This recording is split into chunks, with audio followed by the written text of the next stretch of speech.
Então, bom, o Emílio já colocou aí um cenário, né, de pano de fundo. Eu queria só complementar.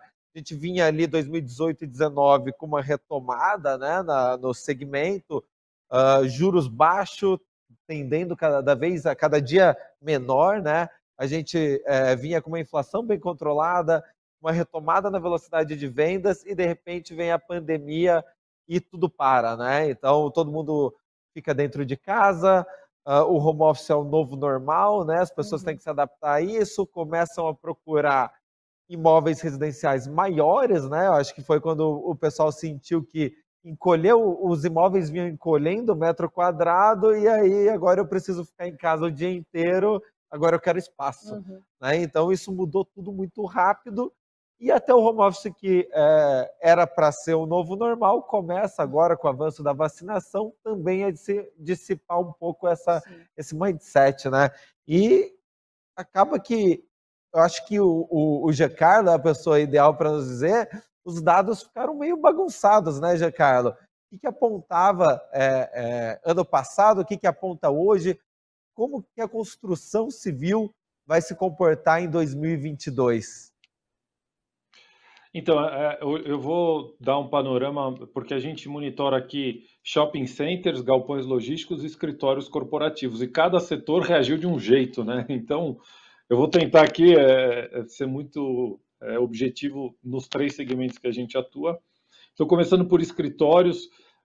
De fato, 2019 era um ano muito promissor. Eu recebia jornalistas com pautas do tipo: os escritórios vão acabar, o que vai ser do mercado, as taxas de vacância caindo muito rápido, o mercado indo muito bem. A gente tentando olhar para 2023, que é um cenário que não tinha entregas sendo projetadas pela indústria, né? Porque lembrando que a nossa indústria é de longo prazo, então a gente via no melhor dos mundos. Vem a pandemia e começam não só a questão do home office, mas a questão que eu brinco que a gente tomou um caldo, né? Imagina que você está na praia e você tomou um caldo na questão do home office, todos os escritórios fechados, você não podendo ir trabalhar. Quando você está começando a botar a cabeça para fora da água, vem o IGPM, que aí também que era o indexador, né? Que 98% da indústria usava para correção dos contratos, também assustando mais de 30% a correção dos contratos de um lugar que você não está nem podendo utilizar.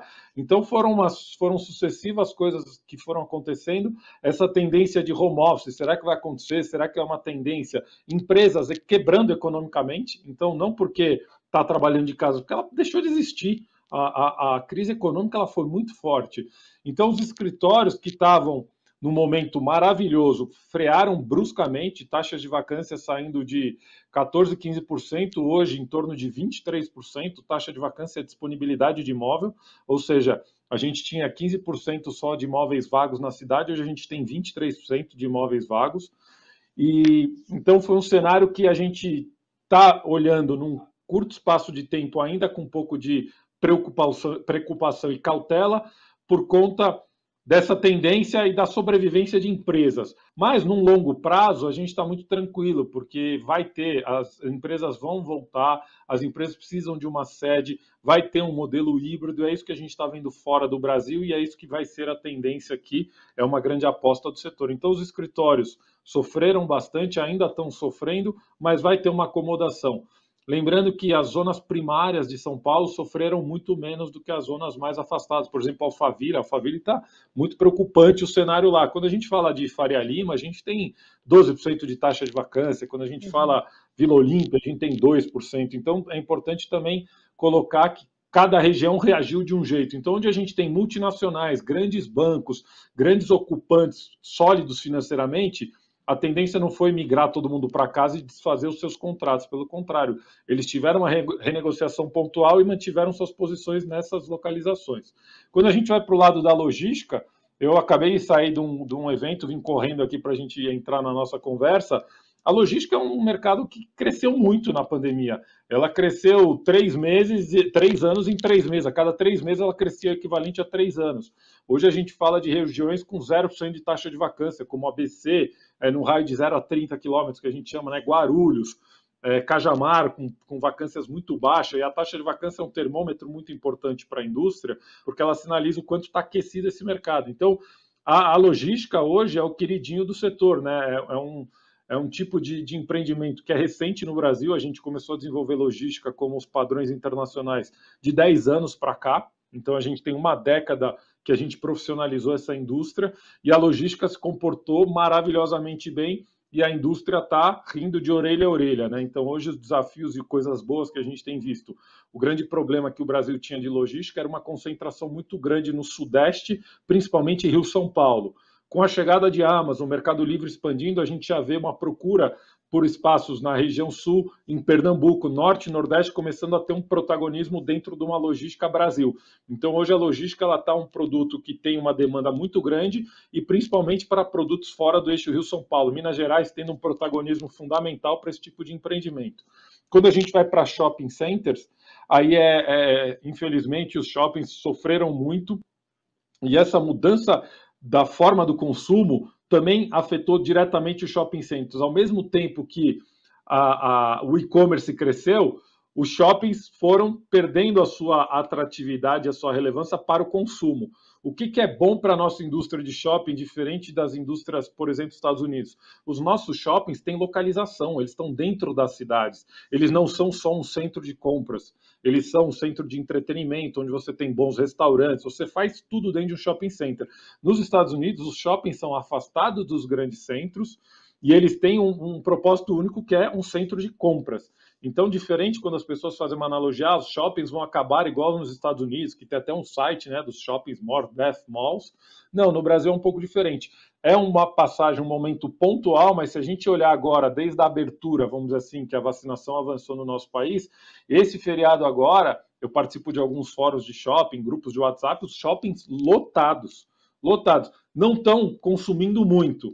Por quê? Porque o poder de compra também está limitado, os juros estão comendo o poder de compra, a inflação, isso tudo está dentro de um cenário. Mas aquela coisa que os shoppings vão parar de existir ou vão parar de movimentar as pessoas, não é uma verdade. Então, os shoppings estão com números de 2018, 2019, eles recuaram 2 anos por conta da pandemia, em termos de consumo, de volume de vendas, mas tendem a recuperar muito mais rapidamente. E a gente vinha conversando nos bastidores que os fundos imobiliários, todo mundo falava tijolo, e tijolo era uma coisa só, né? E agora, com a pandemia, a gente viu logística se comportando diferentemente, como o Giancarlo colocou, os shoppings sofrendo muito com o fechamento por tempo indefinido, e o corporativo também com o home office. Você, na casa antiga, né, pilotava um fundo corporativo e um de logística. Como é que foi tá com um pé no céu e outro onde estava afundando de fato, né? Sim, eu concordo com o Giancarlo, né, quando ele fala que a gente, acho que olhando no longo prazo, tem uma perspectiva um pouco diferente, né, para o setor de corporativo, né, começando por isso. Sem dúvida, a gente olhando, né, o mercado hoje e os impactos que a pandemia trouxe, o setor corporativo e o de shoppings foram muito mais afetados, né, do que o de logística. O logístico, até nos dados aí que o próprio Giancarlo comentou agora, eu acho que ele se adiantou mais até, por exemplo, toda a parte de e-commerce, a gente conseguiu desenvolver mais até por uma necessidade, né, que, enfim, era premente. Então, a gente conseguiu ver uma demanda muito maior por novos espaços perto, né, mais perto das grandes capitais. A gente teve o próprio e-commerce, né, que bombou.